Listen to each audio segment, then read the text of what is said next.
This is the 20th season of Bass Talk Live.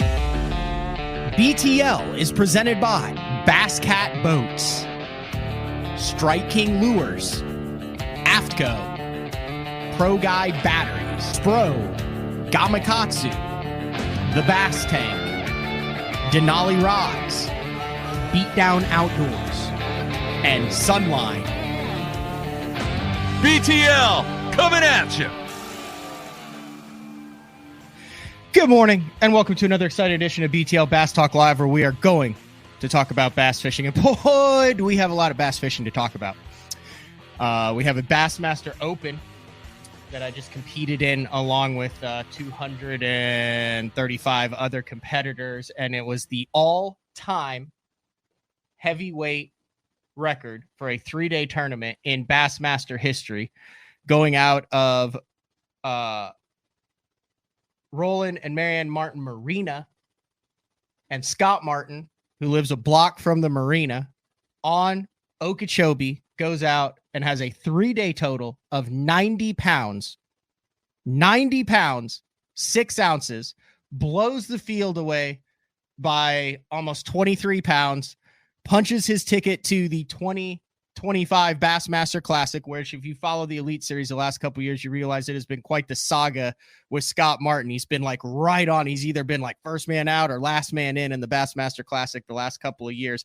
As long as he fishes the next two in that division, which is Santee Cooper at the beginning of March and Hartwell in October, he is in the Bassmaster Classic, and he gets the elusive major tournament victory on Lake Okeechobee. We are going to take a deep dive into that today, folks. If you remember the last couple years, we have, after every open, I've kind of taken an angler and then we have taken a deep dive into it. Last year we had Ben Milliken, who's no longer fishing the opens because he made the Elite Series the previous year. We had Bradley Hallman, who took a deep dive after every open with me, and he no longer is doing it because then he made the Elite Series that previous year. So this year, hopefully, the two anglers that we are going to take a deep dive into each open will not be able to do it next year because they'll both be on the Elite Series. And that is Tristan McCormick today. And this is kind of a cool thing with Strike King and Lose. If you remember the Kings of Bass series, it is the highest quality. They have put a lot of money behind the brand social media team for Kings of Bass and Strike King. They did KVD's last ride last year on the BPT, and this year I'm not sure what they're doing on the BPT or Elite Series, but they are committing to following each of the Bassmaster Opens. They will be on location for all 9 Bassmaster Opens following Dakota Ebear and Tristan McCormick. So what we're going to do here on BTL with Strike King as a sponsor of BTL is we're going to split it up. We're going to have either 4 or 5 with Tristan and then 4 or 5 with Dakota. Tristan McCormick this week, so we will bring him in and we'll take a deep dive into the chaos that was the Bassmaster Open on Lake Okeechobee. Okay, down in Louisiana and Texas, it was a live scope fest. The anglers that we expected to do well there did do well there. Led the way was Dustin Connell, who had, I wouldn't call it a down year last year, but compared to his 2022 season where he won multiple events, he is back on top. Final day, he had 112 pounds, 4 ounces, bested Spencer Sheffield by like 40 pounds. So they go from every fish counts to the best 5, which wasn't exciting. And then the first one back, epic blowout. Dustin Connell, Spencer Sheffield, Drew Gill, young angler, making his mark. I think he's only like 21 or 22. Jacob Wheeler in 4th and Zach Burge in 5th. We'll talk a little bit about more at the end of the show. And then over on the NPFL on Lake Logan Martin in Alabama, Will Harkins gets a W. He's another young angler who has really come on strong, especially in the MPFL with a lot of close calls. He finally gets the W. Primarily a spotted bass fishery, 14-3, 16-13, 16-9, 47-9 for the $100,000 first place prize. There is also some college, some junior events going on, all sorts of stuff kicking off across the country. But like I said, today the focus is the Bassmaster Open on Lake Okeechobee. And let's bring Tristan in. What's up, dude? What's going on, man? When we went into this, if someone had told you it would take 90.5 pounds to win this event, what would your initial thoughts have been? Man, I would have stayed at the house probably.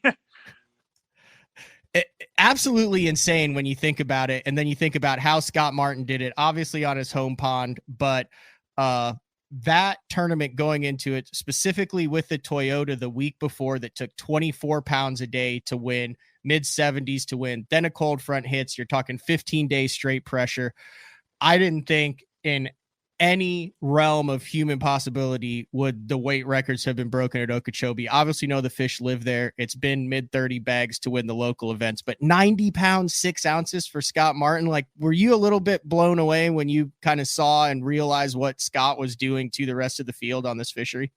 Yeah, I mean, I was, man, and he was doing something amongst a crowd that really nobody else was doing. And then you look back at the Toyota, they had the perfect storm. They had a cold front practice and a warming trend, and they smashed 24 a day. I was like, there's no way it's going to take that in the open because we had a huge cold front. It really did not get that warm in the tournament, but what Scott was doing, and it was a cool thing to watch with it being in his backyard. His first Bassmaster Open victory, and I think the first Bassmaster title period that he's ever won. It was cool to watch, man. And I was watching live on the way home the third day, and I was like, gosh almighty, he's dialed, man. You could just tell he was in a rhythm. And Matt, just as well as I do, when you get in those rhythms and you get that momentum, it's like everything just stops, everything just blanks out, and you get dialed in and you do your job. And he come out on top, and it was just incredible to watch. He's really good buddies with Andrew Upshaw, and I was rooming with Andrew. So Scott had us over for dinner after the first night at his house, which, by the way, it's exactly what you'd picture. It's like he's got the shop and the studio, and then he's got the lanai that's all screened in. They had Cuban food catered in, and he was talking about having 33 pounds, and he just kept saying, man, I just got lucky. I pulled up, and I'm trying to get him on the show this week. I know he's super busy. I texted him to see if he'd come on BTL, but extremely passionate, not only about Lake Okeechobee, about that fishery, about people's experience. The week before on the Toyota series and at the Bassmaster Open, he kind of coordinated all of the golf carts from the neighborhood. Like, literally, he's leading the tournament and he's making sure that all of his buddies that live next door, the door down, had their golf carts. He was going to be there to help the anglers to and from. He was personally driving people in golf carts the week before to and from their boats. So, and with the history, with all that there, but he just kept saying, man, I got real blessed, real fortunate on that day one. And we're like, dude, you had like 33 and a half. Like, how is that fortunate? And he's like, well, he goes, I kind of went through the area. He goes, and I went there in the morning and I noticed there was no one on that little 30-yard stretch. He goes, and I just rolled up and I caught like 2 almost 10-pounders. And it was just interesting to watch him. And then day 2, we're all fishing, and then the drone is up overhead, and you look back, and there he is, and he's doing his thing. And he must have spent on day 2, and we'll get into the areas and how this all broke down, because this is not only a record setting as far as weight, but also record setting for the amount of boats in one area on a fishery. And we fished opposite areas. You fish on the south end. I fished over by the Harney Pond area where this chaos went down. But it was real, dude. He spent probably 3 or 4 hours in a 30-yard stretch and picked his power poles up maybe twice. I've never seen anyone fish like that before. So big win for Scott, and I'm sure some cool stuff coming on his channel as he documents it with McCoy. But let's get into it right off the rip. First of all, you finished in 78th place, which doesn't sound great, but what we're talking about here is the Bassmaster Open EQs. So it's a 9 tournament season. You're trying not to bomb. Talk a little bit about what your goals were moving from the MLF Invitationals last year and now committing to all 9 of the Bassmaster Open EQs in 2024 with the Kings of Bass following you literally every cast and step along the way. Yeah, that Kings of Bass, what we're doing there with, Dakota and myself, it's a huge opportunity for, both me and Dakota to grow our brands. And, as you guys can tell, if you don't follow my social media, I'm all in on Strike King and Lose. My boat and truck has nothing on it except Strike King and Lose. So, it's a huge opportunity for me, super blessed and fortunate. But I fished the Tackle Warehouse Invitationals last year, and nothing against MLF.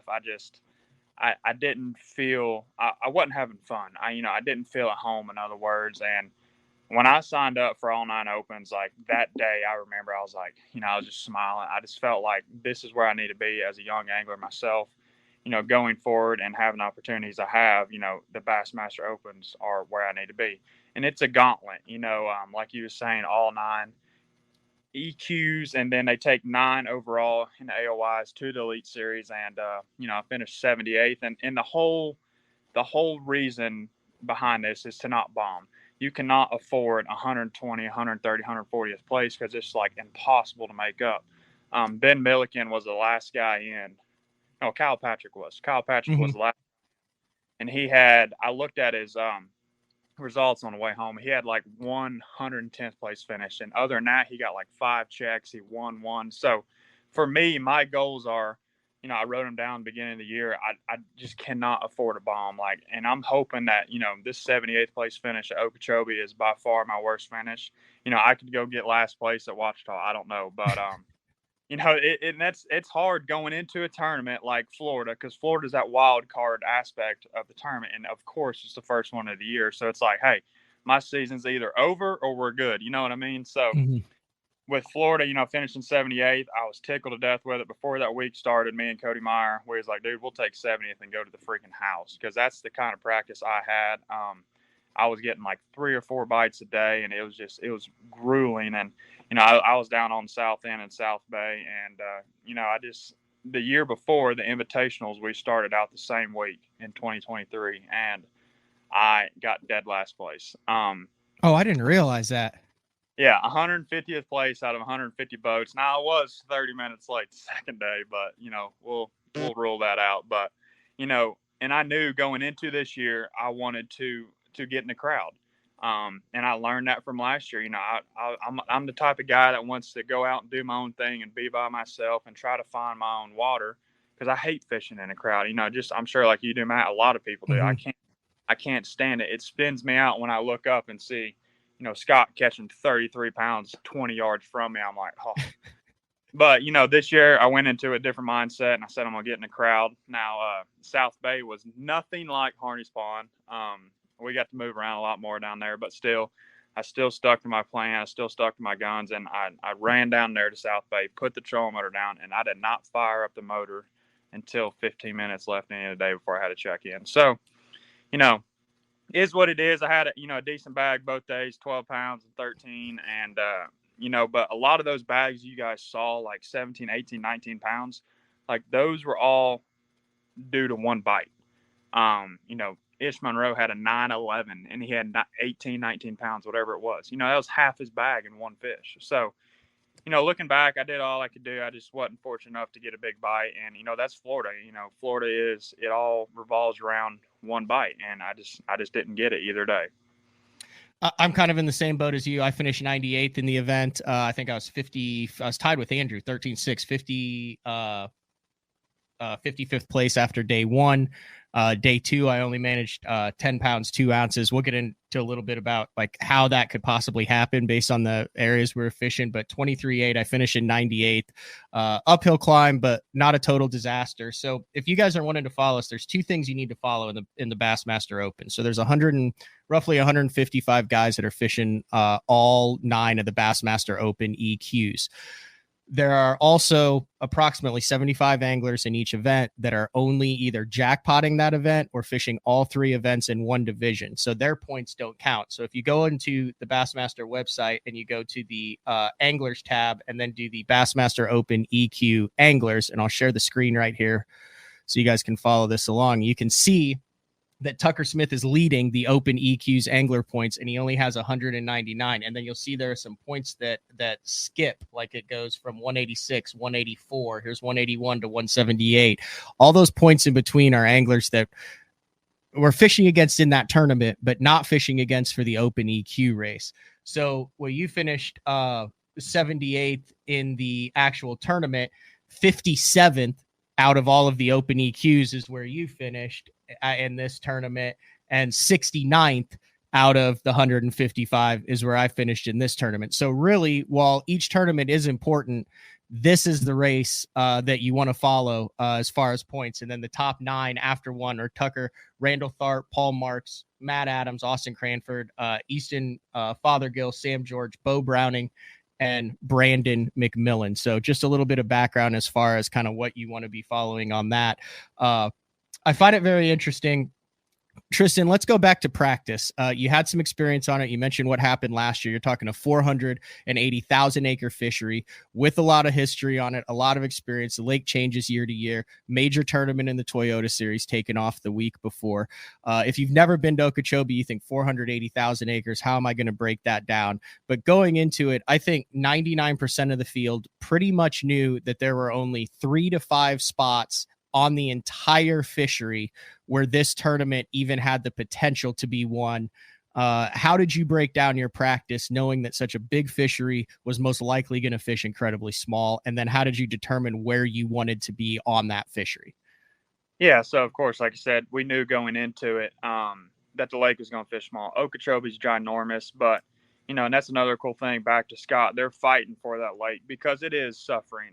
The weights look absolutely amazing, but the lake is changing. The water looks like crap. There's no hydrilla, no grass in there no more. And even like previous from last year when I was there for the invitationals, like where Josh Weaver won in Tin House, that was entire hydrilla field of grass. And now really? I went back. Yeah. And there's no hydrilla in there. None. And like where Weaver won, dude, was like kind of out towards the middle, like how it looked this year. But then like everybody was like a mile back into marsh. And I wheeled in there and I was like, well, going into it, I was like, I kind of know where it goes down now. I'm just going to go over there and get in the crowds. I set the motor down, dude. And I was looking around. There ain't a freaking boat around in sight. And I was like, oh boy, this ain't good. But Okeechobee, like I said, is huge. And I broke it down like, I'm going to go to the areas to where I've been here before and I've seen the boats and I know where it goes down. And, I went to Harney's Pond and where Scott won and where you were. And, man, I made one pass through there. There was like 40 boats there, and I caught like a 5 and a 3 on a trap. And I was like, okay. So I stayed there for like another 3 hours just to see if I can get another bite and shake one off and stone a worm around and stuff. And I never got another bite. And I was like, gosh almighty, this ain't good. So, I went day by day. I stayed 2 days on the north end and 3 days on the south end. And when I went down to South Bay, it was more spread out. The area was a lot bigger in Harney's Pond, and like there was a lot more deadheads. I guess is what you call them, Matt. You might tune in here and help me here, but there was a lot more stuff underwater that wasn't like grass or dead reed, dead cattail clumps, yeah. like mounds of slick cattail clumps underwater with then reed clumps that were sticking above water. I fished with Sakai, Sakai, who won the co-angler side when you won the at Hartwell, and he called them giant onion stalks. He would be like, I catch it off giant onion stalk. but that was kind of what it looked like in there. Yeah, that stuff was gnarly, man. And gosh almighty, did they love hanging a chatterbait up. I mean, it was incredible. But, back to it, down there on the south end, there was a lot more of that. And up there in Harney's Pond, there was just that one little football yard or football field size area. So I was like, maybe I can go down here. So I put the trolling motor down and just started going around. I'd get a bite, drop a waypoint, get a bite, drop a waypoint. And I was like, I know there's going to be a bunch of boats down here in the Derby, right? So I rolled down there first day and there was like 6 of us. And I was like, this is either really good or really bad. But I stuck to it, and I spent 3 days down there in practice, and I seen some really, really big ones. I caught one almost 10 in practice. Oh, wow. And I had 2 other bites in there. I had them on. I had no hook on it, and I was just reeling them in, and they were just clobbered it, and I brought them up beside the boat. They're 6-7 pounders, but no, I just never got one of those bites. And that's like, I keep going back to it. If you guys have no idea about Florida, it's an amazing fishery to go fun fish. Tournament fishing, completely different. I hate tournament fishing there because, I feel like there's so much luck involved. There's not much skill that goes into it. And you can just chunk and whine and, oh, there's a 7-pounder. A guy, I just went down that stretch and a guy just comes behind me and jacks one. So, that's kind of it in the grand scheme of things. I like that south end a lot better. now looking back too with, way less pressure, but still it was all in all a decent finish, but it is what it is. You said you focus on South Bay. I went into South Bay for a day. The water seemed pretty muddy to me in there. That kind of discouraged me. It's also massive. It's basically a fishery within itself. There were some top 10s that came out of South Bay doing some unique stuff. Austin Cranford was in South Bay. Sam George was also in South Bay. When you pop out of that canal from Roland Martin's Marina and you're in South Bay, how the heck did you determine where you wanted to be and how you found what you would consider the sweet spots or got bit in that? Because, I fished it for 3/4 of the day, one of the days of practice, and I had 2 bites, but then I also ran into my buddy who's like, yeah, I've had 6 or 7 good ones in here. But it just seemed incredibly hard to break down something with 0 contours, so much flat stuff. And really the only difference that you could see are there's some reed islands and different types of vegetation that sticks up above that 3-foot flat throughout that 10,000 acre area. Right. So, when I got down there, of course, there was a bunch of boats down there. So like, hey, let's start here. I kind of did that the first day, but then after I started getting some bites, I started like paying attention, like on scope, and I sat down and idled around it. And so basically South Bay is a bunch of old ponds. So when you're scanning, you could be looking out and there's a bunch of reeds and it's just solid flat bottom, sand bottom, nothing there. And then you get to where, like, the guy said, the onion patches, the big deadhead stuff. And that's where the ponds were. That's where the old ponds, it kind of dips down like a foot deeper. And, so once I figured that out, I kind of just spent like the last day and a half of practice idling around, and I marked, I had a bunch of waypoints like in a circle. So I knew where I needed to spend my time, because as soon as I got out of those deadhead reed clumps and nothing, when you're winding a chatterbait and you feel nothing hitting it, like you did not get a bite. Those fish were living in that dead reed head clumps, and that's boiled down to it. I mean, there's a picture of it right there.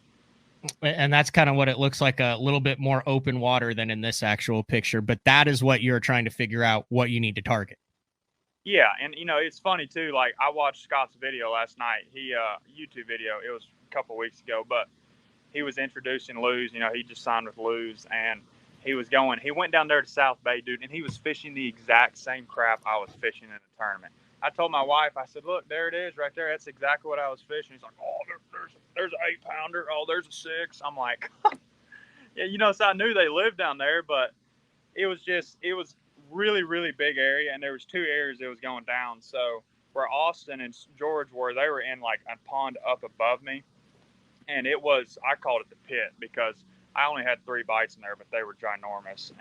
But I kind of went more south and got in protected areas, and the water cleaned up. Huge amount of difference between in that little zone I was in and the zone a lot of other guys were in. So, you always hear Florida, clear water, that's what you want to find. So, I just stuck with it and went. Was it a pretty easy decision for you to stay in South Bay after your practice, or were you kind of torn as to where you wanted to go? I was kind of torn, but then I was like, I'm going to South Bay. Because I knew Harney's Pond was going to have tons of freaking boats. I mean, you could look at the Toyota. There was a ton of guys there. And, but, I lived with it, and I went down there, and I just stuck to it. Because Okeechobee, you can't run around. You kind of got to get in the area and stay there. It's not like, okay, I went down to South Bay. Now let's fire up and run all the way to Harney's Pond. Dude, you can't do that. It's massive. I mean, you can, but everyone kind of gets an area, and that's also 40 miles apart. And, what everybody was saying in practice, what I heard was you start your big engine once, and unless you're a local there, you're fishing for a check. And if you start your big engine twice, you're fishing for 100th, which, I mean, I finished 98th anyway without starting my big motor at all, but I had my opportunities. It is what it is. So, so run down then how you targeted those fish, what you were expecting going into day one, and how you ended up catching them. So, going into day one, we all knew the wind was going to blow, and I was fine with that because that's kind of how it was in practice. And we didn't have a slick calm day until the second day of the tournament. But going into the first day, the wind was blowing, so I'm going to chunk and wind, and I actually have it right here. I was just chunking around a Strike King Thunder Cricket, and it's a little simple, compact deal. This is the new tungsten. It's a 1/2 ounce. I got the hook cut off, so if it looks funny, that's why. But I put a Rage Menace on the back of it, a Baby Menace, and you can just tell how short and compact this bait is. And that was something huge down there in South Bay, because a lot of, guys are throwing chatterbaits. Everybody knows that. And just doing something a little different than the field, in my head felt like I could get another bite or two. But that little compact rig really deflect off those deadhead reeds and didn't get hung up a lot. And it kind of stayed in that strike zone and didn't humble down in there. Or, I tried a 3/8, but the half for me is always where it's at. But that, and then I wind around a Strike King cutter worm too, black and blue. But, simple stuff, just chunking and winding. And, I didn't do what Scott was doing and really just picking stuff apart. I was just trying to find those active fish. And, the first day I get down there, I didn't have a bite, and it's like 10 o'clock, and I'm starting to freak out a little bit. It's like, man, did I make the right decision or not? And then, like, from 10 to 11, like, it was just boom, boom, boom, boom, boom. I called like 10 times, and they started snapping. So, that made me really confident going into the second day, knowing that there was a bite window. And, Matt, you can adjust to this too. When we first get out there, the water was in, basically 60 degrees. Once that water temp hit like 65, 66, that's when they started snapping down on South End. I don't know about up in Harney's, but, that's basically the grand scheme of things. And, the second day I go down there and it's flat calm, and I was like, this is not good. And it's like 11:30 and I hadn't had a bite. I pick up an Ocho on a wacky and started just pitching at reeds, and I done caught one dragging a Senko. And, so I did that, and I lost like the first 3, of course. Good ones? No, they were like 2-pounders. But they, wacky rig, Yeah. dude. You pitch at a reed, of course the sucker's going to swim back in the reed and swim around it 17 times and get wrapped up. So I lost those, and then I picked up that cutter worm and just lobbed it out in the middle, dude, and just boom. And I set the hook. It was a 3/8. It was my biggest one, and I was like, here we go. So I picked that up. The cutter worm was a huge, huge player for me the second day. I caught basically everything I weighed in on it. And, everybody was down in that area chunking and winding chatterbaits. And I was the only one that was throwing a speed worm or a cutter worm, whatever you want to call it. And, that played a big deal for me. And I just, like I said, I just didn't get those big bites, never had opportunity, never, lost one that I saw. But, I mean, it's all in all, that's basically it in the grand scheme of things. Show that cutter worm again. A lot of the field, and particularly in practice, we're throwing that, whether it be in June bug or a black and blue. You Texas rig it, you put a small weight above it. It's a thing in Florida. It's been a thing in Florida.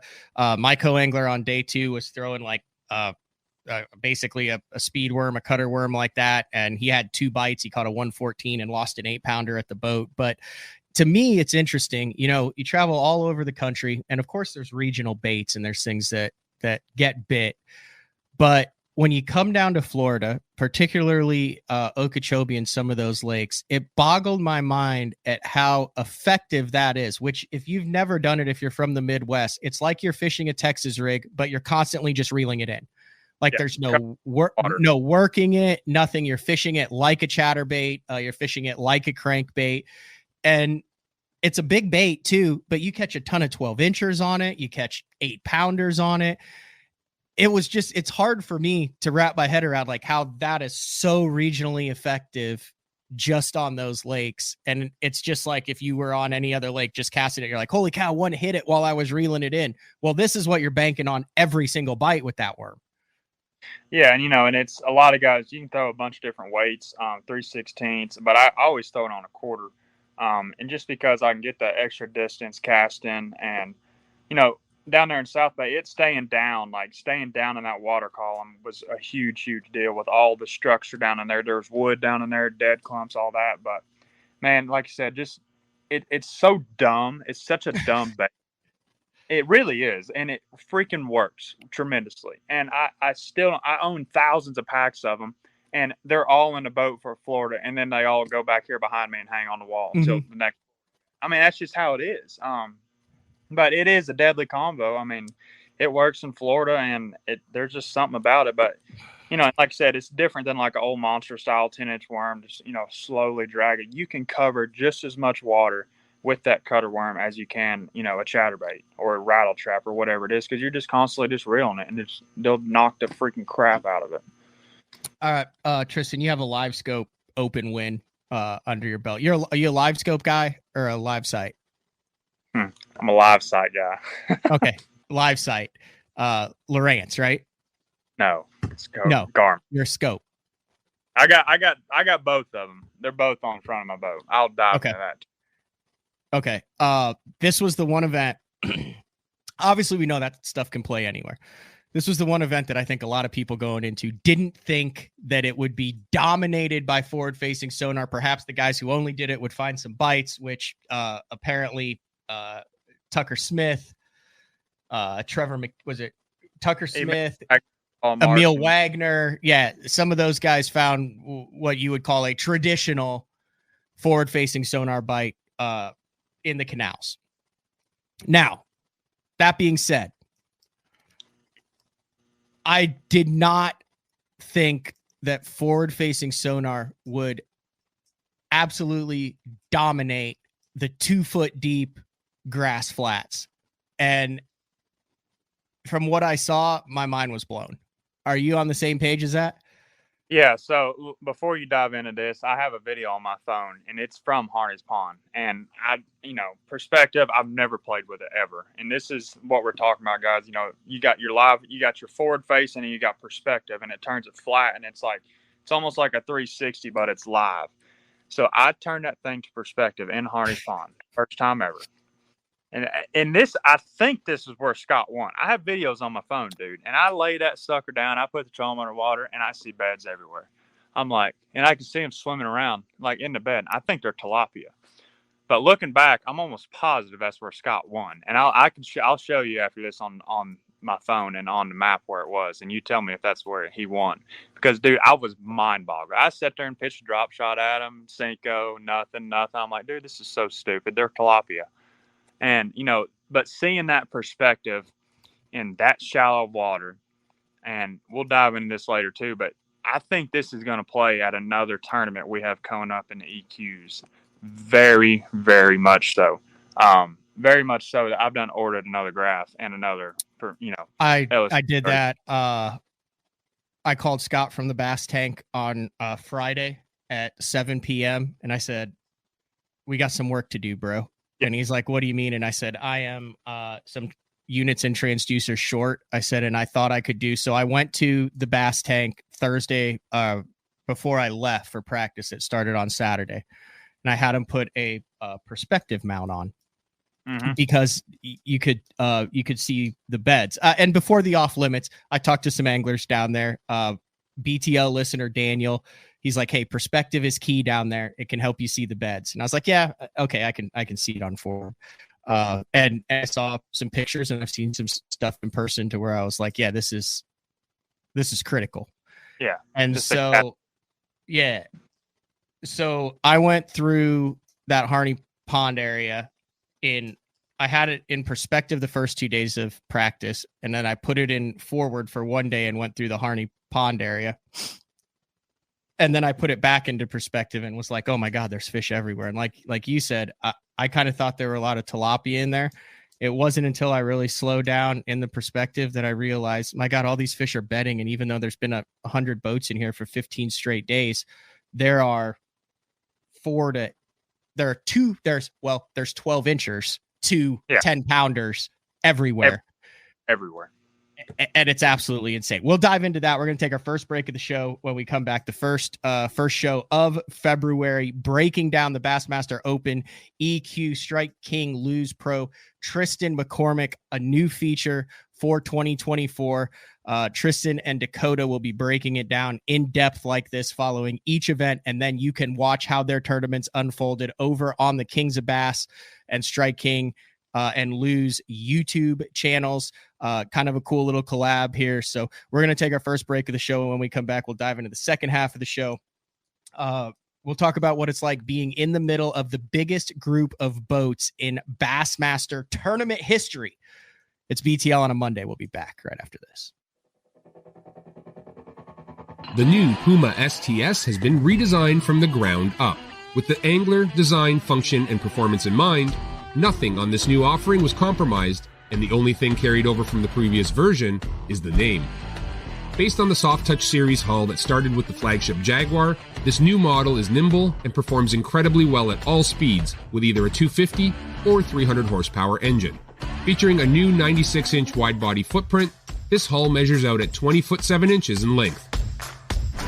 Industry-leading design coupled with tournament-winning performance. The Puma STS from Basscat. Feel the rush.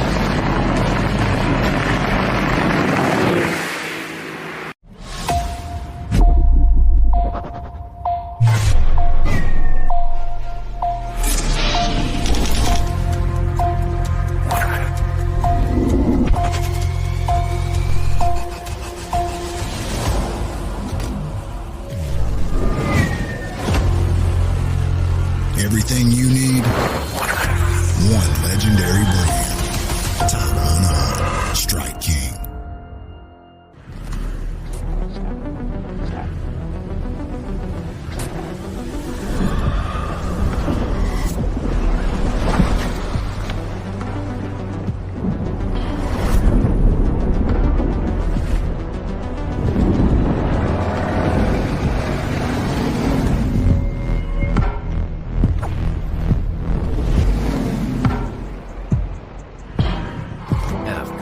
Any fish, any water. Get the best patterns backed by tournament data. Start by finding the best 10% of your lake. Know exactly what to look for and what to throw. After that, just put them in the boat. Try the Deep Dive app today. Look at that beast right there. My Pro Guide batteries keep me going on those long tournament days and long practice days. Always plenty of juice, never fail. The best part about Pro Guide batteries, it's the people behind the company. They have over 40 years experience in the battery business, keeping all of us fishermen out on the water longer, catching more fish. Check them out at ProGuideBatteries.com. All right, welcome back. BTL on a Monday. Bassmaster Open EQ recap on a Monday where we have a number of different champions. Dustin Connell blew the field away on a Demiki rig dominated Toledo Bend. High, muddy water, warming trend, a lot of rain there, and the things won out in the middle. Shaking a spinning rod with the welcome to 2024, folks. Nothing new.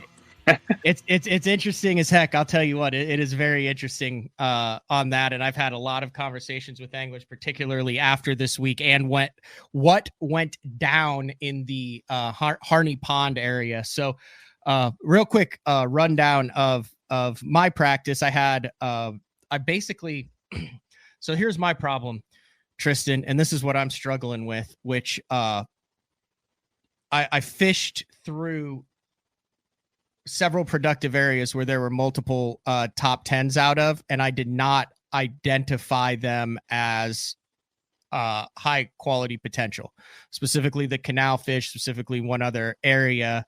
And the area that I identified was Harney Pond. But do you find it easy to fish through productive areas in Florida if you don't have the utmost confidence in it? Is it easy to pass up top 10 fish, in your opinion? Yeah, and I'm glad you said that too, because Florida is that place to where you can fish through a zone and that could be the winning zone. And like in our case in practice, like we had the cold front. So, you probably went through those zones when, of course, they're like, oh, there's another bait going to bite, and, you can easily do that in Florida just because it's so weather related. These fish are such on a timer. It's not even funny. So, man, I totally get it. I did the same thing, and I've done it many a times in Florida, and it's hard because, us not being from there and being a local in Florida, any lake in Florida is such a huge, huge advantage just because, they're on a timer, they're on a clock, and, on a warming front, a guy knows where to go when they're going to be swimming in, and they can pull in there and freaking catch them and not even, have to practice there. It's just crazy. So I will dive kind of more into the ins and outs of this because following the event, Brian New called me and he's like, dude, I want to be on BTL. He goes, I want to talk about this. He goes, this is wild. And I fished next to probably about 20, 30 feet from Brian New for the majority of the first day. And then about an hour into the second day, it's dead quiet. There's in the immediate area I was in, there's about 30. Within a 2 football field area, there was about 86 to 100 anglers, and no one talks. Like the co-anglers weren't talking. The boaters weren't talking. There was dead silent. It was at that point that I realized my power pole motor was really loud, because I wasn't able to hear other people's power poles, because you only lift them up halfway and then you creep and drop them, but mine were like, and I was for 2 days very self-conscious about how loud my power pole motor was. And I had a couple co-anglers in the past be like, dude, you got a loud power poles. And I was like, yeah, who cares? I cared that week. It was like everyone would just turn their head when I dropped. So everyone knew when I pulled up and dropped my poles, everyone else's were dead quiet. But anyway, we're going to have Brian New on to talk a little bit more about that. But I went through this Harney Pond area, which I knew was a community area, I would say every day. And I don't know where any of the Toyota guys fished. I did not practice on Saturday. I didn't talk to anybody about where they were. I have no idea where that top 30 was. And I thought that would be to my benefit, because I figured those places would just get obliterated. Yeah. Same. So I go into Harney Pond on Tuesday afternoon, because I knew it's a community area. And I wanted to hit a community area after it had been pulverized in practice. Mm-hmm. And I said, I'm going to do something sneaky. I said, I'm going to pull out a drop shot, because I'm a drop shot guy. So I rigged up a purple worm on a 3/16-ounce drop shot, 12-pound test. And I kind of ease in there, and everybody's winding. Speed worms, chatterbaits, and traps. Everybody didn't see a spinning rod. And I start working my way around. And you know how it is in an area where you get a feel for it. You go in, you're not sure what the water quality is. You're not sure what the cover is, but the more you fish, you kind of identify like, oh, this is different. There's something different in this section, or there's more reed clumps in this section, or this has a little creek that runs out to it. There's more reed heads here. And this is the craziest story, because I don't know how I ended up doing this in Florida. So I got into this section, and I was like, bite, shook it off. I never caught one in there. Shook off 7. And I'm in forward still. And I see this reed clump, and I'm in the corner. I've been in there for about 2 hours. And I said, Sakai, I said, dude, I said, that looks like a gigantic fish on a reed head. And I pitched my drop shot in there, and it goes, don't, and did not move. And I'm like lifted, and I'm like, am I in a bolt, like a reed head? Am I in a clump? And it was straight meat. Just straight Florida meat. And it slowly started to swim away from the reed clump. And it's like a ball like this on my live scope. And I'm like, dude, I got a 10-pounder on right now. And those spinning rod bites where you just 100%, it doesn't matter whether it's a spot, a smallie, or a largemouth. It's just one of those, don't, and there is nothing. So it lets it go, and I watch it swim back into the reed clump. And I'm like, cool. So I put a waypoint, and I said, big. I said, I'm starting there. So I run there day 1 of the tournament. There's 20, 30 boats in the area. I was boat 90 something. So I had a decent draw. I was right in the middle of the field. Run the rim canal, shoot out 7 Mile, shoot over to it. And I get right on the reed clump. And I've got James Niggemeyer behind me, and Cody Myers over to my left. And I'm like, I think that's Garrett Rockamora over there. Anyway, there's some good anglers. And as I'm getting ready, Drew Benton rolls in, Brian New rolls in, Andrew Loberg rolls in, Dakota Ebear comes from the backside. And now I'm like in the middle of it, right? Because I'm the furthest in, but I'm on this reed clump. This is 10-20 minutes in. Get my stuff ready. I'm by myself. I pitch to that reed head. And here's the interesting thing. So I had put it back into perspective for day 1. So I could see the bed in there, but the way the reeds were, it was kind of obstructed, right? It wasn't like, and I only have 1 deucer. So it's either in perspective or forward. Like first pitch of the morning, 3 3/4 eats it. Everyone's watching, landed on the side of the boat. Sweet. Guess that fish wasn't as big as I thought it was. Pitch back in there for good measure. Another 3 3/4 eats it. I'm like, oh my gosh. I said, I guess I overestimated how big that fish was, but a male had moved in, and that was a 2. Pitch in there a couple more times, lift my poles up, go about 10 feet, drop them back down. Another angler that I didn't know, we were like, I was going this way towards the back. He's coming this way. There's boats everywhere. I mean, we're literally 15 feet apart, 15 yards apart, I'd say. He cast a Texas rig to the same reed clump that I had just caught the 2, 3 3/4 of. That big sucker was still in there and it ate his stuff.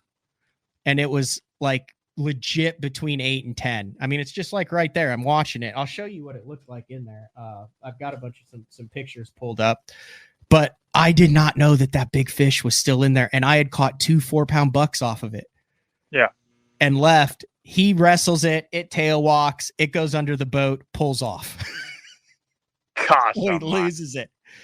So now I look up and I've got Drew Benton 10 feet on one side of me, Brian New 10 feet on the other side of me, James Niggemeyer 20 yards behind me, Joey Nania, Cody Meyer, Dakota E. Like it's gonna go down. And I'm looking in perspective and I look over at Drew Benton, and this is when I realized a lot of guys say that it was luck and stuff. I consider Drew Benton one of the top 10 sight fishermen in the world. After what I saw for 2 days on Lake Okeechobee, you cannot convince me that Drew Benton is not the best sight fisherman in the entire world.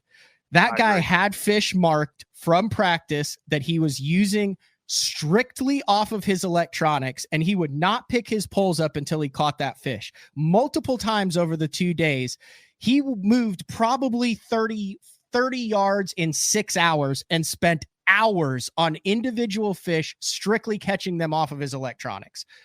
He used one bait, one rod. He put his hood up. He did not care about the 80 boats that were around him. And he just flipped and flipped and flipped and flipped. And then boom, 7 or 8 pounder. And he caught several of those each day. It was kind of then where I realized there is a little bit of a luck factor here, because it's really hard to get these fish to bite, how long you stay there, and whether you're going to get them or whether you find one. Brian knew, and he'll talk about that on Wednesday. He caught 1 8-pounder. Otherwise, he's got 25 pounds for the tournament. At one point, I looked behind me. And anyway, so I ride those 2 fish on day 1. I catch a bunch of fish on the drop shot. I never get a big bite. I'm in 55th place. I'm happy with 13.6. It's a warm night overnight. I'm talking to Andrew. Andrew's like, dude, warm night, like more fish are going to move in there. Like, think about it. That thing's been hit for 15 days. You'll be fine tomorrow. So I roll back the next day, same boats, same people. At one point in time, I look back, and there's 4 guys that are all on the side of the boat wrestling fish over 6 pounds, like all at once. This is a little bit of a view of just a small section of it as what it looked like. There it is right there. That's just one corner of it. And then where I was fishing, hold on here, was actually back in this corner right here. I mean, dude, look at all those boats in there. It was absolutely insane how many boats. Not a crossword was said. Not a single fight. No one cut anybody off. No one went through there on their big motor. No one even went through there on their trolling motor. I was amazed at how well we all got along. That's incredible. And I would say 50% of the guys caught a big one. And the 50 that didn't finish in the middle of the pack. So like around me, Benton, a couple guys that I didn't know, all caught like one or 2 big ones, and they all cashed a check or finished in the top 20. Like James Niggemeyer, myself, Joey Nania, a couple other guys. We didn't get a big one. We finished anywhere from 130th to 70th. It was very interesting on day 2 then. So somewhere, we're out in here, and then all of a sudden the drone's over here, and I'm like, that's not a Bassmaster drone, and there's only one other dude. It was the Scott Martin drone. Mm-hmm. And Scott rolls in on day 2 after having 33 pounds. Scott is in the middle of this. Someone in the middle of this stuff on day 2. And he's there for probably 3.5 hours. And I see him pick his poles up twice in 3.5 hours. there was a comment that I saw above. Do you think Scott had those areas in it? Do you think it was an information deal? 100%, without a doubt. There were 3 or 4 guys that literally outfished everybody in that area. They understood it better. Their electronics were dialed better. Their baits were dialed better, and they knew how to get those fish to bite. Scott Martin was one of those guys. It was mind-boggling the amount of traffic that was around him. You couldn't fish a moving lure because you would hit someone else's boat. There was no one throwing moving lures. There were some co-anglers, which was annoying because you get close to a boat and you've got a co-angler that's, chucking a trap at your head. And you're like, dude, just let me try to fish this clump right here in peace. But Scott understood it. Drew Benton understood it. The Florida guys understood. You'd move 10 feet every 2 hours and literally pick it apart. It was the craziest thing that I'd ever seen. That's just, their confidence because they know that. Scott knew that area. Drew, and I'll second that. Drew Benton is the best sight fisherman in the world, I think. And you can say whoever wants to say, but that's my pick. I've seen it in action. I mean, Matt, you got to see it, and it's incredible. But with them pulled down for hours and hours and knowing what they're pitching at and knowing what they're fishing, I can't do that. Because like if it's 12 o'clock and I ain't got a freaking bass, I'm freaking out. Like I'm on plan C, D, and E. Like I'm trying to figure something out. And Drew's like, oh, I ain't got a bass, I'm fine. And then he catches an 8 and then catches a 7 and then a couple 3s, and it's like you got a giant bag. And it's incredible watching what went down. I wasn't up there, but like seeing the pictures and like talking to you about it, and it's just like mind-boggling. Like, how many times those bedfish that Scott caught or Drew caught that, had a worm get drugged through them, whether it was a Cinco, a speed worm, or cutter worm, whatever it might have been. I guarantee it there was hundreds of baits that got drugged through those beds that Scott, had that weight on, Drew had that weight on. And it's just crazy to even think that. Here, I'll throw up another picture. This was day one of what that area looked like. So that's me right there. there's Joey and Nia, and you see there's like this little, 1, 2, 3, 4, 5, 6. That's like, it looks big there. That's all pretty much within casting distance of each other. Oh yeah, absolutely. And you think about, dude, that area, like them, it's so shallow there. Everybody's on their trolling motor. It's a wonder you don't like knock those fish out. I don't understand how those fish were still there, especially. It was really weird to me that more fish moved in because there were more big fish that got caught on day 2. Yeah. They blasted them day 2. Weight shot up. I caught 1.5 pounds more than I had the first day, and I fell 10 places. I don't know how that happened. So this was the other thing that I thought was interesting. And I take a lot of shit for this, Tristan, for throwing a spinning rod in the Bassmaster Opens over the last 4 or 5 years. I can't tell you how many people have said, well, if you get away from the dang spinning rod, you might have a shot to actually do pretty well in this instead of weigh in 12 pounds every day. I get like a lot. I get this a lot. I get in there on day 1 and I'm like, I'm doing my spinning rod thing. I got my drop shot. I'm going to have a little bit of an edge. I think like 2 guys out of the 30 guys in the area started with a bait caster. Everyone started with a drop shot or a wacky worm or a Nico. It was crazy. We're on Lake Okeechobee, perspective and live scoping fish at 2.5 foot of water with light spinning rods. And that's how the majority of these fish were caught. 10 to 12 pounds, wacky worm, Nico, rig, drop shot, including Scott Martin. Now, Scott mixed in some bait caster, and the crazy thing is when someone hooks one, it takes a minute. You've had guys like lifting up poles, moving out of the way so they could go and follow the fish with their spinning rod, trying to keep them out of the bullheads. It was wild. Back to the spinning rod. There was, in the last 5 years, there has been more money won in a hole on a spinning rod than a bait caster anywhere in the country. And you take Cody Meyer. Cody Meyer is one of my best friends, and years ago he held the world record spotted bass. It was almost 11. It was 11 something, I think. and he had 40 something pounds that day of spotted bass on a spinning rod in like 60 foot of water before live scope was even a thing. You know, and it's, I mean, just because it's a spinning rod and you're in Florida, like that's what not industry, that's what the fishing world has come to, because these areas are getting so much pressure. Everybody's good with electronics. Everybody, you know, looks at a map and know where, you know, hey, this contour does it. I mean, everybody's good now. There's no advantage. And, you know, the light line, the light tackle, as sad as it is, that's what it's coming to. I mean, Florida proved it. It's crazy. Yeah, I'll just, yeah, I did not expect Okeechobee to be like this. Like, I mean, I ordered, you know, I had the covert tungsten set in 2 ounce. I was like, hey, this might, you know, the punching and stuff. But I also really didn't understand what Scott, if you're not from there, it's hard to understand how a 480,000 acre fishery can be reduced to such small areas.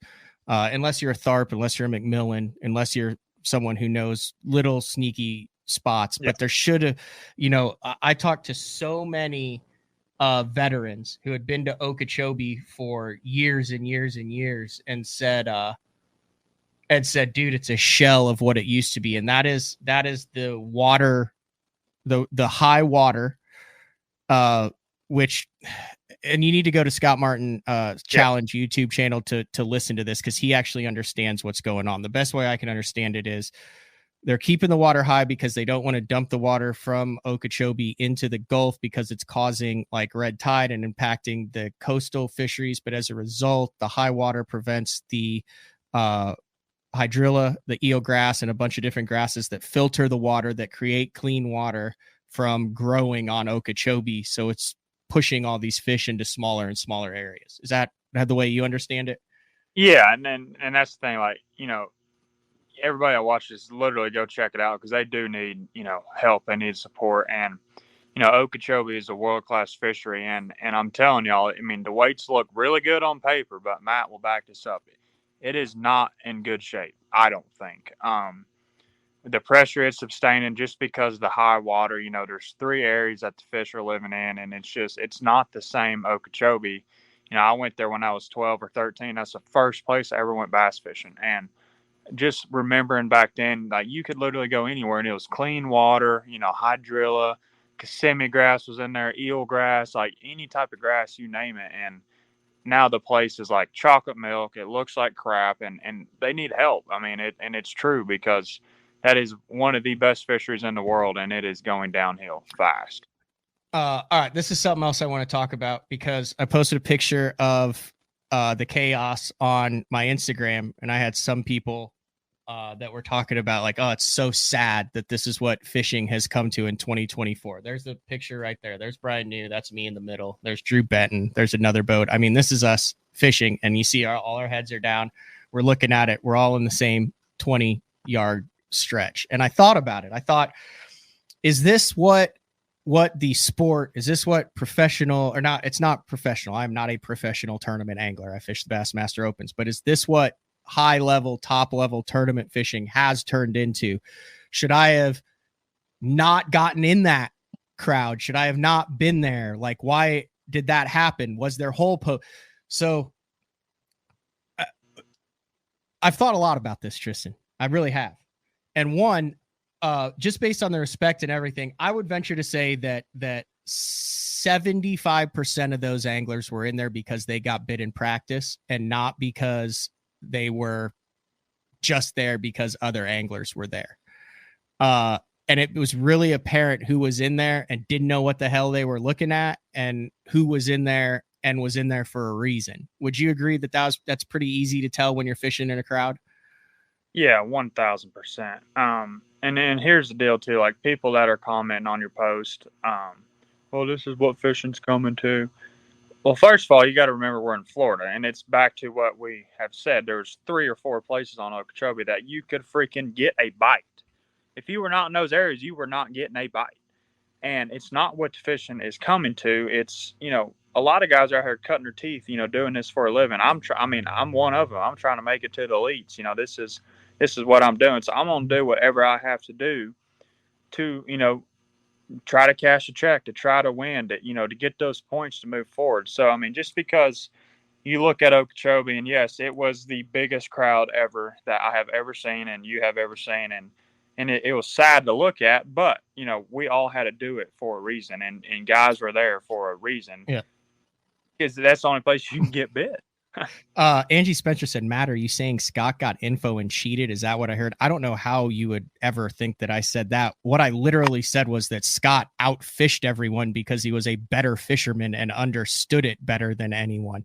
Like, Scott was there because Scott is Scott Martin on Lake Okeechobee, and he is the best angler that was on the water that day. Had zero to do with information. I watched him catch 3 5-pounders with 20 boats that had literally fished those clumps probably 75 times over the previous day and a half, and he goes in there and boxes 15 pounds off of them in 3 hours. It was probably one of the top 5 most impressive things that I have ever seen in the history of covering this in 15 years, what he was able to do in that area and be so dominant around so many boats. I didn't think it would be possible to do that. Yeah. It's incredibly talented. The other the thing that I wanted to make clear was there is a difference, in my opinion, between fishing, fun fishing, and competitive high-level tournament fishing. Yep.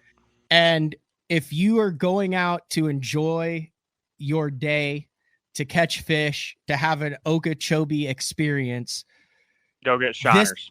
This was not the place to be. No. At all. No. This was not what you wanted to do. It would be idiotic. Yep. You can spread out, you could catch fish too, but there is a difference between tournament fishing and fun fishing. Did I find this enjoyable? No. Did I think this was my best opportunity to get out of Florida surviving with 8 tournaments left? Yes. Would I do it differently knowing what I know now? Probably not. I was actually impressed on how well everyone worked together. I was in an area where I saw multiple, probably 30 fish over 5 pounds get caught.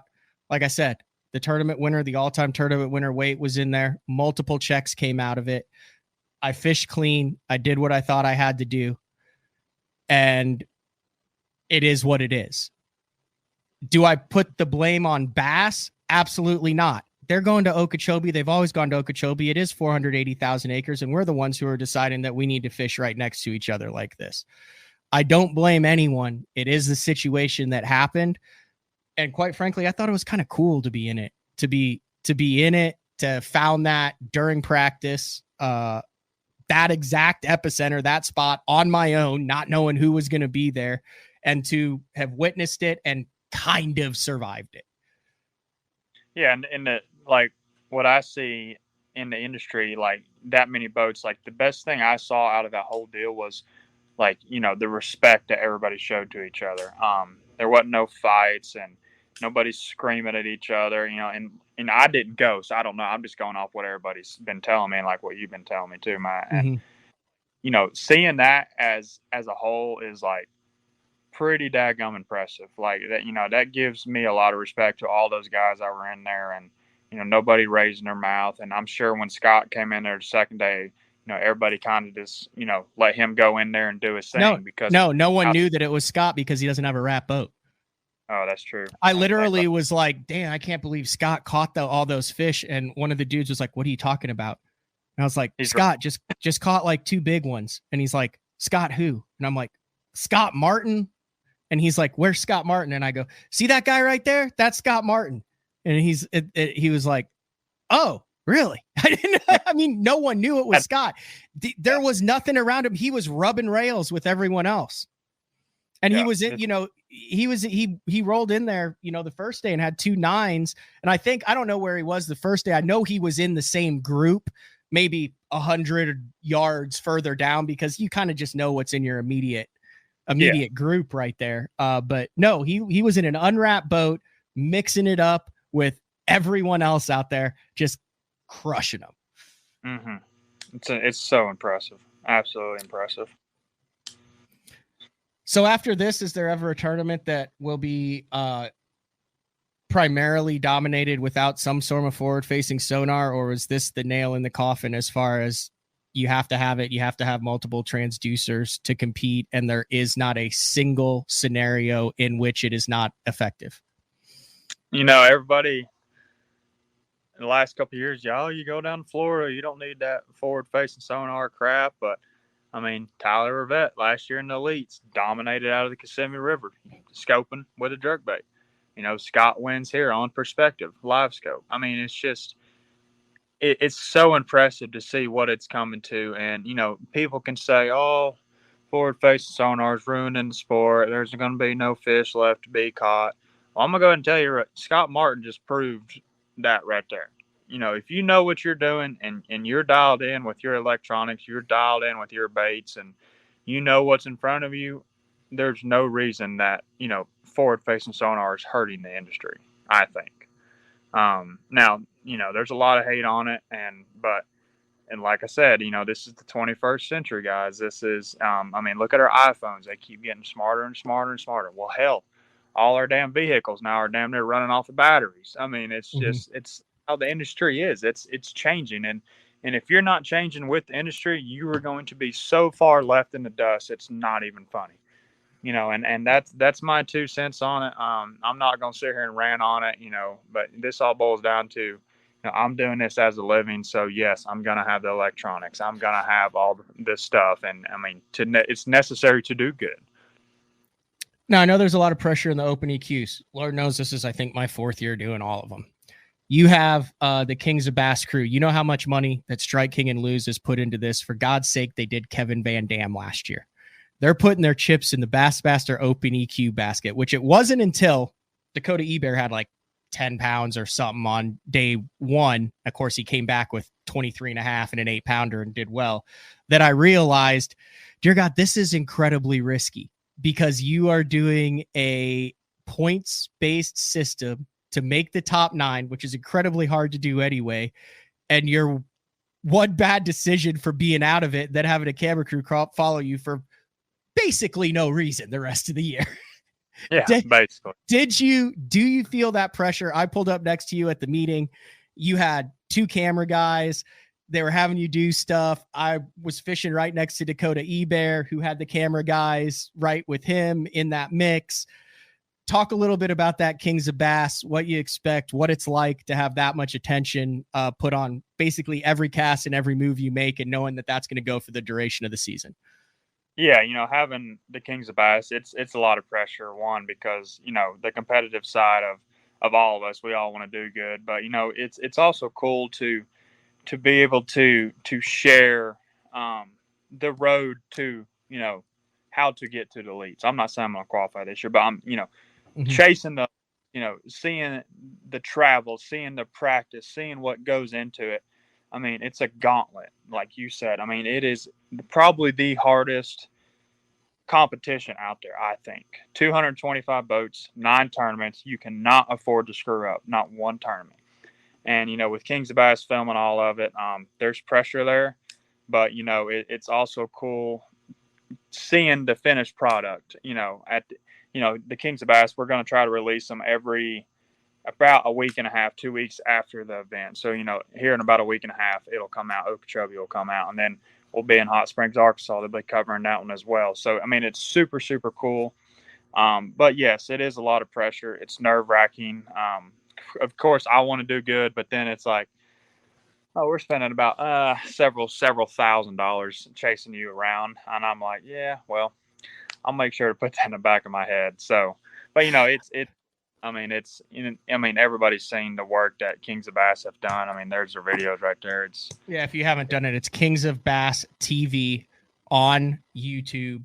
It is absolutely next level stuff. You need to go watch the last ride with KVD. If you haven't done that, the dedication and the editing and the money that they put into that series is top notch. No one else in the game is doing anything remotely close to this.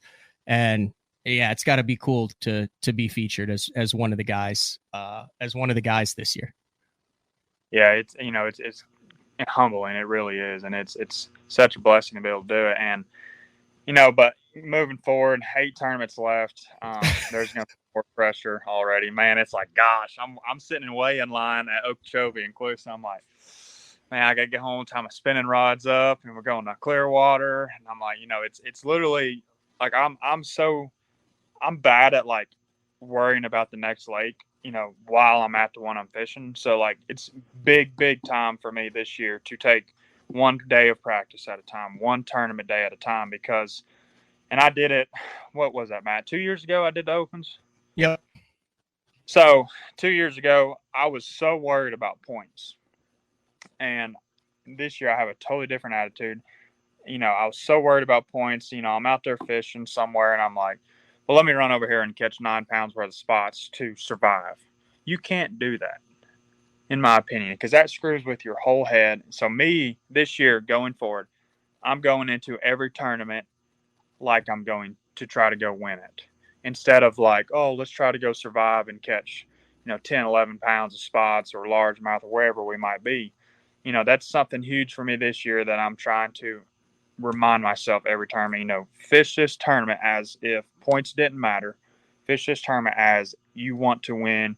You want to, just blow the whole field out of the water. So that's, that's been pretty big for me going into this year. And I keep reminding myself that because it is, and you can attest to that too. I'm sure like, fishing for points and fishing to win is 2 totally different things. And in my opinion, if you're going to fish to win, you're doing everything you can. And you 99% of the time are going to have a bigger bag going to win than you are, let's go try to survive.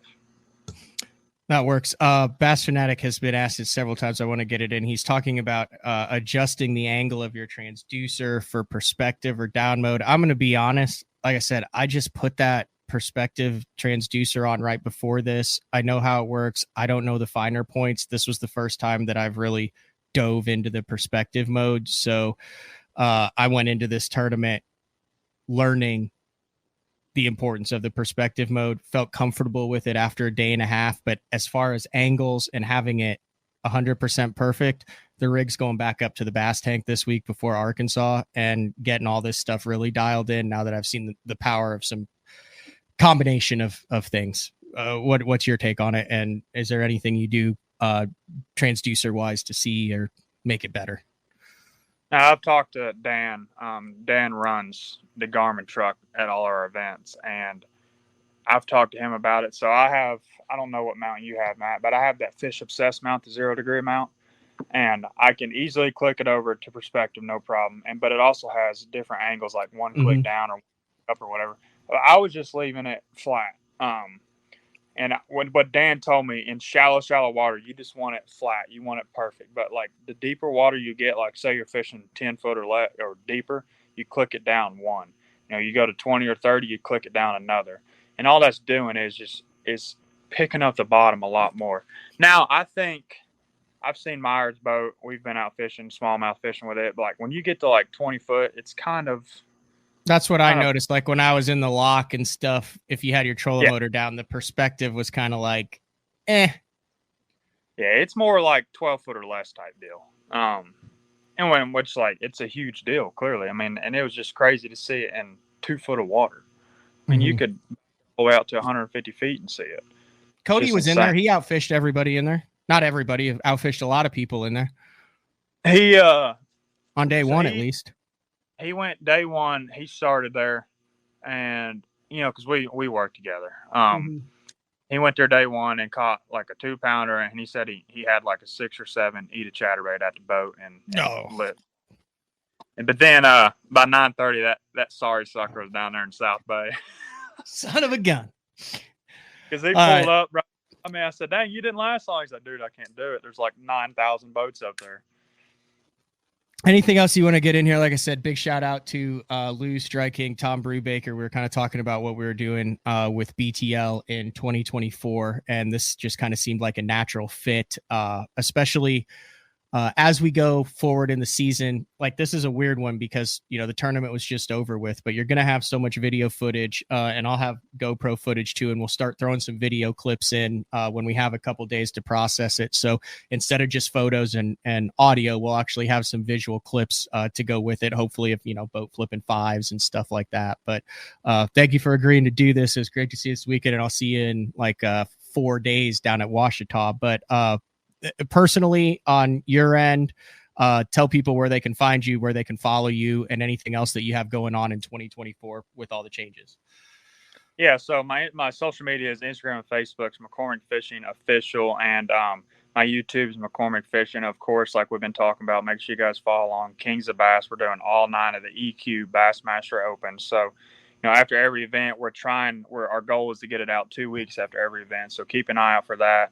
Amazing quality, like we said. But, I'm excited, man. Ouachita's coming up in a couple days. And, dude, you should catch him there. I mean, no pressure, but like that should be a wheelhouse derby. Well, I ain't going to get too far ahead of myself. I'm going to have about 10 spinning rods. I got the boat's a disaster right now, so I'm rigging up my spin. You know what I mean, though? Like, I mean, I'm in the same boat. Like, I really hope something clicks. Let's put it that way. The potential is there on Ouachita for something to click. Fair statement? Absolutely. That's a very fair statement. Hopefully so it clicks. We'll see. We got a couple days left, man, and we're there. So that'll work. All right, Tristan, I'll let you get back to work. Thanks for jumping on. Thanks for jumping on BTO. Appreciate it, bro. See you guys. All right. See ya. All right, that is Tristan McCormick. Really interesting stuff there. It's like an onion. You can peel back all the layers on that. We're going to do that more with Brian New. Like I said, he requested to come on and talk about what it went down. Obviously, with the record-breaking tournament, well worth it. So a lot of news to talk about when we come back. We have classic news, clothing news, a lot of stuff to talk about. And then we'll also take a quick look at what went down in the MPFL in Alabama, and also what went down in the Major League Fishing Slugfest on Toledo Bend. All right, let me get everything organized here. It's BTL on a Monday. We'll be back right after this. I'm the kind of guy that never leaves the house without a pocket knife, and Gamakatsu's come out with the EDC series of knives. EDC stands for everyday carry, so whether you're on the water or off, you can always have it with you. The best thing about it to me is that assisted open feature. With this D2 blade, you've got it right here at your fingertips. So if you can't find your scissors, you need to cut a knot, you need to cut your braid, you've always got it. Make sure you check it out. Never leave home without your Gamakatsu EDC knife. Born in Japan, using technology, innovation, and precision, Sunline produces the widest selection of fishing lines at the most technologically advanced line factory in the world. Manufactured at the strictest tolerances to produce victories at the highest levels of tournament bass fishing. From household names like Christie, Swindle, and Cruz, to young guns like Cook, Logan, New, and Welcher, they all trust Sunline to take them to the top of the leaderboard. Choose the line that will give you the strength to guarantee your confidence. Sunline. The Spro Little John crankbait has been around for almost 15 years, and it is one of my go-to crankbaits whenever I need a fish in the boat, so you can never have enough new colors. That's why Spro's coming out with a handful of new colors, including Pearl Shad, which has this bleached out white look, but it's got this pearlescent, really, really pretty. We've got Copper Shad, which looks amazing in the water. It's got that purple flake on the back, really, really pops in the water. And then if you want some real pop, we've got Sparkle Shad, nothing but sparkles all over this thing. And then last but not least, we've got the matte Sexy Shad, just a really different looking color for a crankbait. So you want to give them a little different look, that matte Sexy Shad is definitely the one to go with. All these colors are available in the original Little John and the MD. Having confidence in your tackle while on the water is one of the main things to success, in my opinion. In the last couple of years with Denali, I've had just that. From anything from spinning rods, casting rods, tungsten products, even now to casting and spinning reels, I have the confidence to go out there and get the job done and know that all my equipment is going to handle it and do it just the way I want it. The thing about Denali is you've got great quality products at a great price point, so make sure you check them out.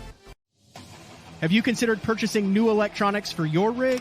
The type of mounts you choose to protect your investment should be part of the decision-making process. No matter if you prefer 1, 2, or 3 grafts up front, Beatdown Outdoors has a solution for you. Adjustable, versatile, rigid, and made in the USA. What's your ultimate electronic setup? Check out the full selection of Beatdown Outdoors products by visiting beatdownoutdoors.com. All right, we are back, BTL, on a Monday. Big shout out to Tristan McCormick. First things first, if you follow Bassmaster, I know a lot of people who listen to BTL also follow Miles Berghoff. Still is Mark Jeffrey's favorite angler, which is how he kind of ended up on BTL, and then he has been a BTL regular. His daughter, during practice, you can go to Miles Berghoff's YouTube and Facebook pages, Riley, and get all the details on it. Not a good situation. She's 10-month-old, diagnosed with cancer, and in about 128-hour time period. Miles went from worried about how he was going to catch 15 pounds a day on Lake Okeechobee to how to care for his 10-month-old daughter who has cancer. We're going to do a benefit show for Miles. If you listen to his video. Okay. Oh yeah. I'll just talk about it. So BTL has been involved with St. Jude for the past 3 years. Kind of a weird deal of how I got involved with St. Jude. I have a second cousin who had leukemia, but like that really didn't have anything to do with it. That was a long time ago. I don't know anybody who has a child with childhood cancer. I didn't have any experience with childhood cancer growing up.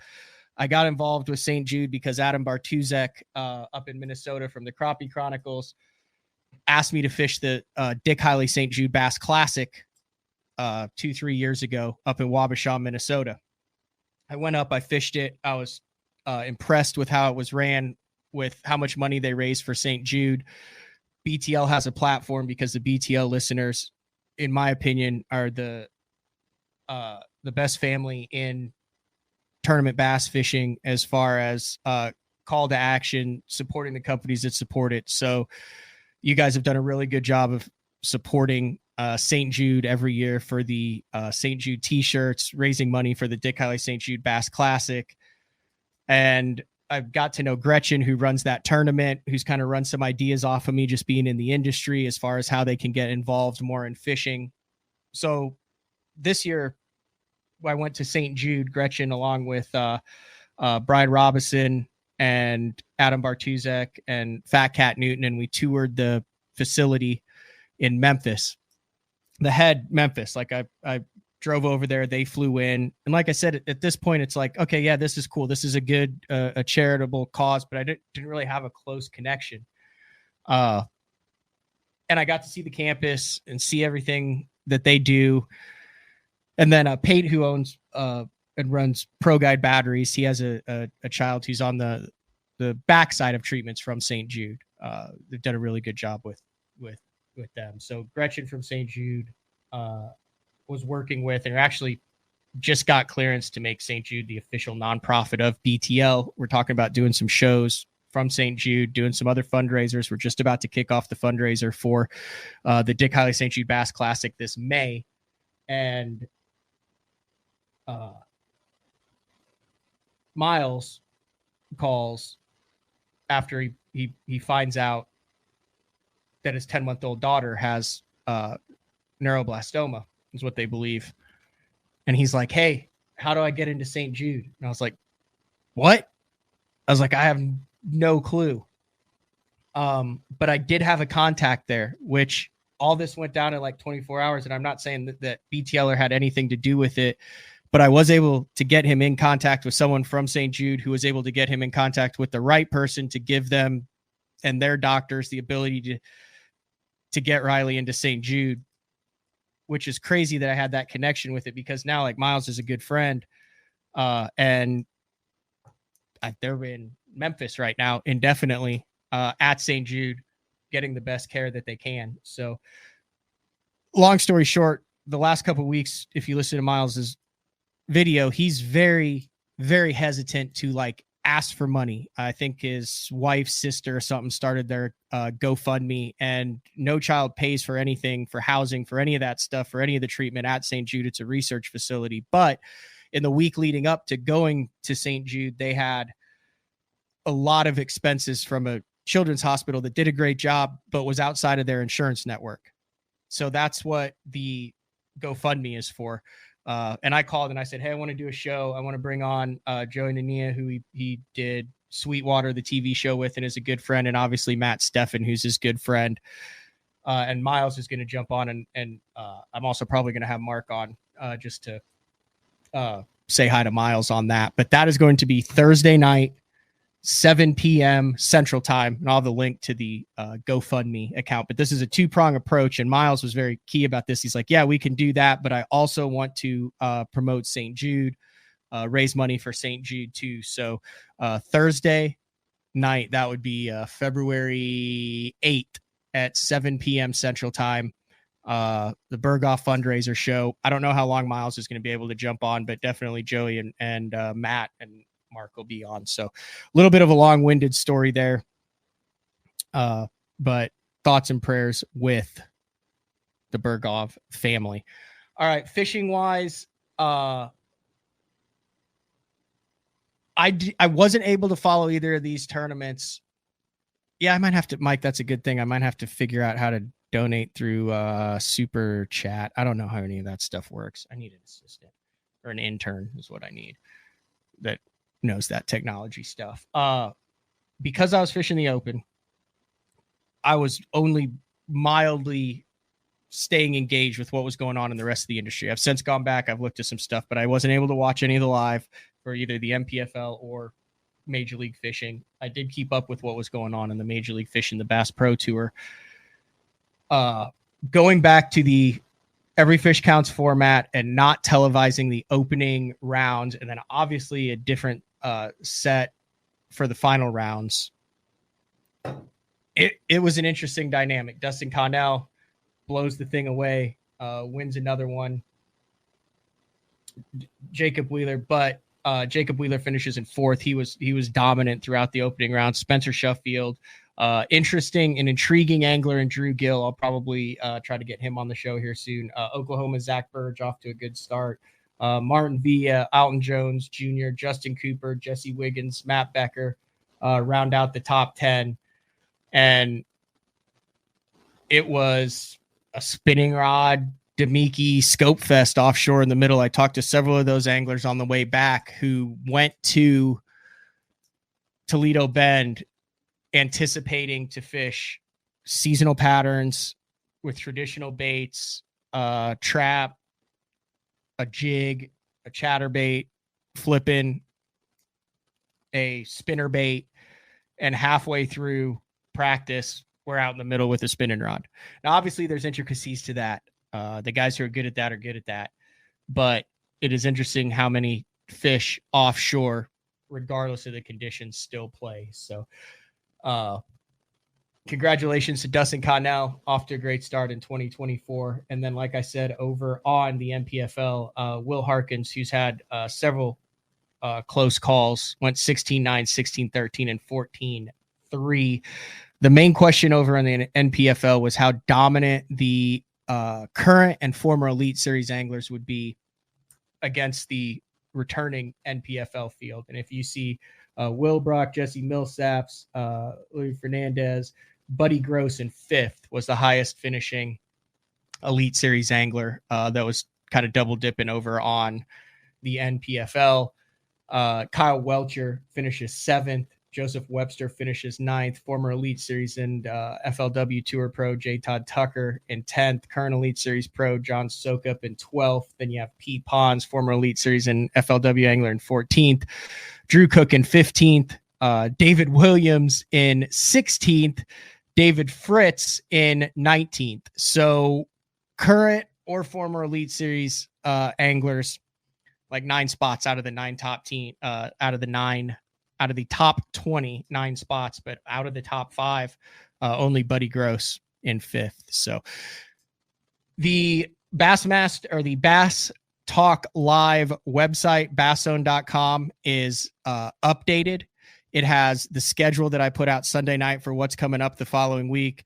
We have 6 shows that will go out this week between the normal shows, the day 4 with Frank Scalish, the Burger fundraiser show, and day 5. We'll also have recorded shows for the following week on Lake Ouachita. And then as soon as this show is over, I am on the phone to get the clothing finalized. It will be a late February or early March drop, possibly before that. But a lot of new, I'm going more like adult contemporary style clothing for BTL. Quarter zips, redesign the logo. We have kind of a circular, cool BTL logo that we've redesigned. But looking at that website, basszone.com, there's a lot of people who have looked at that link, and it says coming in February. Just want to let everyone know. It is coming in February. So long show today. Big shout out to Tristan McCormick. Good to be back in studio. Thanks for all those. Hit almost 500 live. If you guys are listening live on your way out, please hit the thumbs up. That helps put it into the algorithm, so more people get to see and have a chance to do this. Also, if you are an iTunes listener, there's been a lot of good comments on the iTunes ranking. 5-star ranking and a comment goes a long way on iTunes. That goes directly to the sponsors, and then also on YouTube as well, liking that post and commenting on it. So, all right, guys, greatly appreciated. Let's put some background music in here. There it is. And let's get out of here on a Monday. Tomorrow, 8:30 a.m. I had a guest. I no longer have a guest. I got to book a guest for tomorrow, but we'll figure it out. BTL, we'll talk to everyone later. See ya.